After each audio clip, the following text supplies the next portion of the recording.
La louange est à Allah, celui qui est unique, celui qui n'a besoin de rien, qui n'est pas engendré, qui n'engendre pas et qui n'a nul équivalent.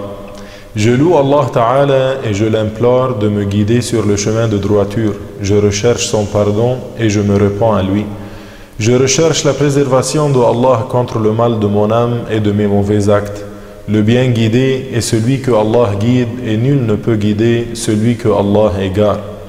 Que l'honneur et l'élévation en degrés les plus complets et les plus parfaits soient accordés à notre maître Muhammad sallallahu alayhi wa sallam, le maître des fils de Adam, celui que Allah tabaraka wa ta'ala a envoyé en tant que miséricorde pour les mondes, en tant que guide et annonciateur de bonnes nouvelles et avertisseur d'un châtiment.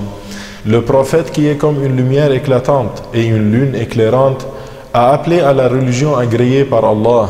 Il a appelé à l'islam. Allah a guidé par lui la communauté. Il a dévoilé par lui les obscurités. Le prophète a transmis le message. Il s'est acquitté de ce qui lui a été confié. Il a conseillé la communauté. Je témoigne qu'il n'est de Dieu que Allah, lui seul, n'a pas d'associé. Il a envoyé son messager avec l'enseignement de droiture et la religion de la vérité. Et je témoigne que notre maître Muhammad sallallahu alayhi wa sallam est son esclave et son messager. Que Allah l'honore ainsi que tous les messagers qu'il a envoyés. Ô esclaves de Allah, je vous recommande, ainsi qu'à moi-même, de faire preuve de piété à l'égard de Allah al-Aliyyul Qadir, celui qui dit dans son livre honoré, ce qui signifie « celui qui contredit le messager après que lui soit montré la voie de la guidée et suit autre que la voie des croyants, Allah le fera entrer en enfer. » Surat An-Nisa, ayah numéro 115.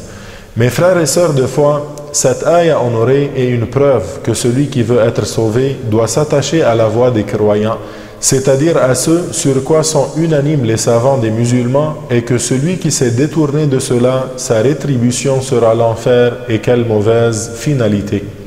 Il est parvenu aussi dans un hadith que le compagnon glorieux Abdullah ibn Mas'ud a dit: ce que les musulmans ont été unanimes à le considérer bien, alors il est bien selon le jugement de Allah, et ce que les musulmans considèrent comme mauvais, alors il est mauvais selon le jugement de Allah.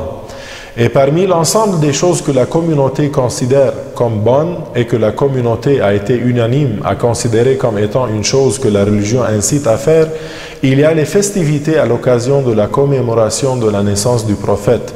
En effet, cela fait partie des actes de bien éminents pour lesquels celui qui les fait est récompensé pour avoir manifesté sa joie et sa réjouissance à propos de la naissance honorée du prophète Muhammad sallallahu alayhi wa sallam. Et même si cette célébration ne se faisait pas durant la vie du prophète, elle fait partie des bonnes innovations sur lesquelles les savants de la communauté se sont accordés à dire qu'elle est licite. La première fois que ces festivités ont eu lieu, c'était dans les débuts du 9e siècle de l'Hégire. Cela fut instauré par le savant pieux Al-Muzaffar, gouverneur de Irbil. Il a réuni à cet effet beaucoup de savants de son époque et ils ont alors considéré son acte comme bien et ont fait son éloge et ne l'ont pas du tout blâmé pour son acte. Il en fut de même des savants qui sont venus après eux. Aucun d'entre eux n'a renié l'acte de cette célébration jusqu'à ce qu'apparut dans le siècle passé, il y a 250 ans, un groupe égaré, les Wahhabites. Ils ont renié l'acte du Mawlid d'un fort reniement, c'est-à-dire qu'ils ont renié ce qu'a considéré comme bien la communauté entière pour plusieurs époques successives et ont prétendu, du fait de leur ignorance et leur arrogance au sujet de la religion, qu'il serait une bid'a d'égarement et ont pris à tort comme argument le hadith étant « Kullu bid'atin dalalah », un hadith qu'ils ont considéré hors de son contexte et ont voulu par là duper les gens. Il est à noter que c'est un hadith ayant une forte chaîne de transmission, sauf que sa signification est que ce qui a été innové après le prophète, alors c'est une mauvaise innovation, sauf ce qui est en accord avec la loi de l'islam, car dans ce cas, cela ne sera pas quelque chose de blâmable. Le hadith étant « Kullu bid'atin dalalah » signifie la plupart des innovations sont des innovations d'égarement. Dans ce récit prophétique, le terme « kul » signifie la plupart et non pas la généralité sans exception. En effet, il est rapporté dans un hadith ayant une forte chaîne de transmission et cité dans Sahih Muslim et autres, que le messager d'Allah a dit ce qui signifie: celui qui innove dans l'islam une bonne innovation, il en aura la récompense et la récompense de celui qui la pratiquera après lui, sans que rien ne soit diminué de leur récompense. Pour cela, l'imam al-Shafi'i, que Allah l'agrée, a dit: la bid'a, l'innovation dans la religion, est de deux sortes, une bonne et une blâmable. Celle qui est en accord avec la sunna est bien, et celle qui la contredit est blâmable. Ceci a été rapporté de lui par l'imam al-Bayhaqi et d'autres. Alors, il nous paraît maintenant évident que la commémoration de la naissance du prophète Mohammed est un acte permis qui ne contredit pas la sunna, et que cette innovation se classe parmi les bonnes innovations, car les célébrations du Mawlid sont des réunions des musulmans pour la récitation du Coran, de l'évocation de Ar-Rahman et de l'éloge de Muhammad, le maître des créatures, sallallahu alayhi wa sallam. Ensuite, comment les wahhabites disent-ils que ce serait une bid'a d'égarement et osent avoir le culot de dire cela? N'ont-ils pas entendu sa parole Ta'ala dans Surat Al-Muzzammil, ayah numéro 20, ce qui signifie réciter ne serait-ce qu'un peu de Coran, et sa parole Azza wa Jal dans Surat Al-Ahzab, ayah numéro 41, ce qui signifie ô vous qui avez cru, évoquez beaucoup Allah. N'est-ce pas qu'il est cité l'éloge du prophète dans le Coran honoré? En effet, dans Surat Al-Qalam, le verset numéro 4, Allah dit de son bien-aimé ce qui signifie « Et certes, tu as les caractères éminents ». Et il dit subhanahu wa ta'ala dans Surat Al-Anbiya, verset numéro 107, ce qui signifie « Et nous ne t'avons envoyé que comme miséricorde pour les mondes ». De plus, n'est-il pas parvenu dans la sunna pure aussi, ce qui indique la permission de faire l'éloge du prophète, que ce soit en assemblée ou en étant seul, avec le douf ou sans douf, dans une mosquée ou en dehors d'une mosquée? De plus, il est confirmé dans les hadiths ayant une forte chaîne de transmission et rapporté par Ahmad et Ibn Hibban que des gens de l'Abyssinie dansaient sans se courber dans la mosquée du messager d'Allah et faisaient son éloge dans leur langue. Alors le messager d'Allah a demandé ce qu'il disait. On lui dit qu'il disait « Muhammad est un homme vertueux ». Il ne leur répliqua point pour cela. N'est-ce pas que Al-Abbas ibn Abd al-Muttalib, l'oncle paternel du prophète, lui a dit « Ô messager d'Allah, j'ai fait ton éloge par des vers de poésie ». Alors le messager d'Allah a dit ce qui signifie « Dis-les que Allah te protège ta bouche de perdre ses dents ». Il s'est mis alors à réciter la poésie. Le messager d'Allah ne l'a pas empêché et ne lui a pas interdit de dire cela. Il ne lui a pas dit « C'est interdit de faire mon éloge ». Mais au contraire, il a considéré cela comme une bonne chose de la part de Al-Abbas et a invoqué en sa faveur afin que Allah préserve ses dents.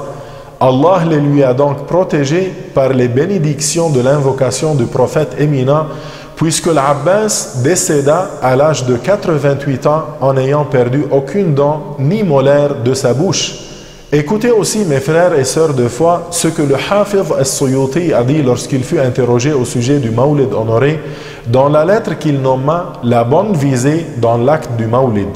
Il a dit, ça veut dire le Suyuti a dit, la base même de l'acte du Mawlid, qui est la réunion des gens à la récitation, ne serait-ce qu'un peu du Coran et la citation des nouvelles rapportées dans les débuts de l'histoire du prophète et de ce qui s'est produit comme signe éclatant lors de sa naissance, ensuite de leur présenter un peu de nourriture qu'ils mangeront et repartiront, et sans rajouter à cela, fait partie des bonnes bid'a pour lesquelles celui qui les accomplit sera récompensé, et ce, en raison de ce que cela comporte comme glorification du degré du prophète et de manifestation de joie et réjouissance suite à sa naissance honorée, sallallahu alayhi wa sallam. Fin de la citation de As-Suyuti. Alors, chers frères et sœurs de foi, ne soyez donc pas intimidés par les paroles de ceux qui renient le Mawlid, ceux qui sont privés de la grâce d'aimer notre prophète sallallahu alayhi wa sallam. Ne soyez pas intimidés par les paroles de ceux qui prétendent que mes grands-parents ainsi que vos grands-parents, que mes ancêtres et les ancêtres de tous les musulmans sur la terre entière étaient sur l'égarement dans leur célébration du Mawlid honoré jusqu'à ce que eux soient venus et ont su la vérité. Ces gens-là, les wahhabites, sont ignorants au sujet du Créateur, privés d'avoir de l'amour pour le prophète honoré, alors ne soyez donc pas dupés par leur simulacre de preuves et d'arguments et ne prêtez aucune considération à leur blâme des festivités du Mawlid. Alors fêtez le Mawlid honoré, chers frères et sœurs. Fêtez le Mawlid honoré et récitez le Coran. Lisez ce qui s'est produit lors de sa naissance et ce qui est apparu comme signe éminent. Faites son éloge, sallallahu alayhi wa sallam, avec une bonne intention. Glorifiez son haut rang et ne prêtez aucune attention à ceux qui blâment ou renient cela. Nos souhaits les plus sincères en cette joyeuse occasion de Mawlid à tous nos chers frères et sœurs festifs tout autour du monde.